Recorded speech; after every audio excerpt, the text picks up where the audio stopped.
पैसों के बारे में तो हम सब सोचते हैं, पर क्या कभी ये सोचा है कि हमारे फाइनेंशियल डिसीजंस असल में लेता कौन है? हमारा लॉजिकल दिमाग या हमारी इमोशंस? ये एक ऐसी लड़ाई है जो हम सबके अंदर चलती रहती है।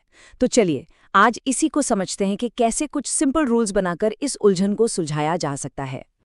तो एक बहुत ही सीधे सवाल से शुरू करते हैं, है ना? पैसे से जुड़े फैसले असल में कौन लेता है? लॉजिक या फिर फीलिंग्स? ये सवाल सुनने में जितना आसान है ना, इसका जवाब हमारी पूरी फाइनेंशियल लाइफ की चाबी हो सकता है। हाँ, हम सबको यही लगता है कि हम पैसे के मामले में बड़े रैशनल हैं, बड़े समझदार हैं।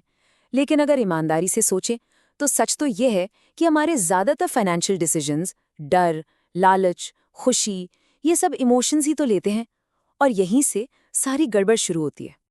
तो चलिए इस पूरे खेल को, पैसों और इमोशंस के इस खेल को एक कहानी से समझते हैं, आर्यन की कहानी।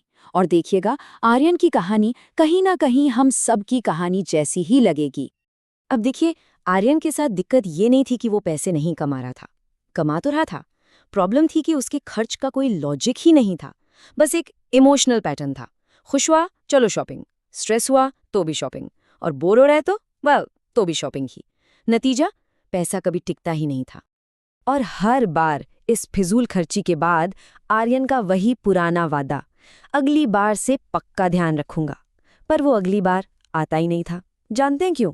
क्योंकि उसने कोई सिस्टम बनाया ही नहीं था, कोई रूल था ही नहीं। तो फिर इसका सल्यूशन क्या है? सल्यूशन ये समझने में है कि रूल्स ना दो तरह के होते हैं। एक तो वो जो हमारे इमोशंस बना लेते हैं, और दूसरे असली रूल्स जो हम सोच समझकर बनाते हैं। यहाँ पर फर्क समझना बहुत जरूरी है। देखिए, जो इमोशनल रूल्स होते हैं ना, वो असल में रूल्स है ही नहीं, वो तो बस बहाने हैं। जैसे, अरे ये चीज अच्छी लग रही है तो खरीद लो, या सब लोग कर रहे हैं तो मैं भी कर लेता हूँ। इसके बिल्कुल उलट एक असली रूल, वो एकदम क्रिस्टल क्लियर होता है, अटूट। जैसे कि मैं पैसा सिर्फ तब खर्च करूंगा जब वो चीज मेरी जिंदगी को सच में आसान बनाएगी। तो सबसे जरूरी बात यही है, ये जो इमोशनल रूल्स हैं, ये रूल्स नहीं हैं, ये सिर्फ रिएक्शंस हैं। इनमें कोई लॉन्ग टर्म सोच, कोई फोरसाइट कुछ नहीं होता। और फिर आर्यन को ये फर्क समझ आया। उसे रियलाइज हुआ कि उसे अपने इमोशंस पर रिएक्ट करना बंद करना होगा और रूल्स के हिसाब से जीना शुरू करना होगा। और बस उसने अपने लिए 3 बहुत ही सिंपल मनी रूल्स बनाए। तो क्या थे आर्यन के वो 3 नियम? बहुत ही सिंपल। पहला, कुछ भी खरीदने से पहले कम से कम 1 रात इंतजार करो। दूसरा, सिर्फ वही चीजें खरीदो जिनकी जरूरत बार बार पड़ेगी। और तीसरा, सबसे जरूरी, उन चीजों को तो बिल्कुल इग्नोर कर दो जो सिर्फ दूसरों को इम्प्रेस करने के लिए खरीदी जा रही हैं। कितने सिंपल हैं, है ना? और इन इतने सिंपल से लगने वाले नियमों का असर, आर्यन की जिंदगी पूरी तरह से बदल गई। चलिए देखते हैं कि कैसे। पहला हफ्ता बहुत मुश्किल था, बहुत ज्यादा। दिमाग बार बार बोल रहा था, अरे खरीद लो, क्या फर्क पड़ता है। पर आर्यन टिका रहा। दूसरे हफ्ते तक उसने नोटिस किया कि उसके जो इम्पल्स वाले खर्चे थे वो तो अपने आप ही गायब हो गए। और तीसरे हफ्ते तक पैसा अकाउंट में रुकने लगा था। और जो सबसे बड़ी बात थी, वो जो गिल्ट वाली फीलिंग थी ना, वो खत्म हो गई थी। लेकिन सबसे बड़ा बदलाव पैसों का नहीं था, नहीं, सबसे बड़ा बदलाव था सोच का। अब उसके फैसले उसका मूड नहीं ले रहा था, बल्कि उसके बनाए हुए रूल्स ले रहे थे। उसने अपने पैसों का कंट्रोल अपने इमोशंस के हाथ से छीनकर अपने सिस्टम को दे दिया था।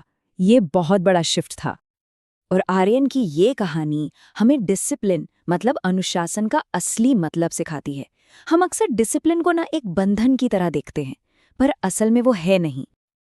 जरा सोचिए, इमोशंस हमें थका देते हैं ना, हमारे दिमाग पर एक बोझ की तरह होते हैं, जिंदगी भारी लगने लगती है। वहीं दूसरी तरफ रूल्स हमें क्लैरिटी देते हैं, सुकून देते हैं, वो जिंदगी को हल्का बना देते हैं और हमारे दिमाग को फ्री कर देते हैं, ताकि हम उन चीजों पर फोकस कर सकें जो सच में जरूरी हैं। तो डिसिप्लिन का असली मतलब खुद को रिस्ट्रिक्ट करना नहीं है, खुद को प्रोटेक्ट करना है। ये अपने आप को अपनी ही भावनाओं के गलत फैसलों से बचाने का एक तरीका है। और आखिर में बस एक बात जो इस पूरी चर्चा का सार है, रूल्स प्रोवाइड कंफर्ट। नियम हमें सुकून देते हैं, वो हमें बार बार फैसले लेने के स्ट्रेस से आजाद करते हैं और एक शांति देते हैं। तो अब ये सवाल हम सब के लिए है। जरा सोचिए, पैसे से जुड़े फैसले कौन ले रहा है, हमारी भावनाएं या हमारे बनाए हुए नियम? जवाब जो भी हो, एक बात याद रखने वाली है, आर्यन की तरह शुरुआत कोई भी कभी भी कर सकता है।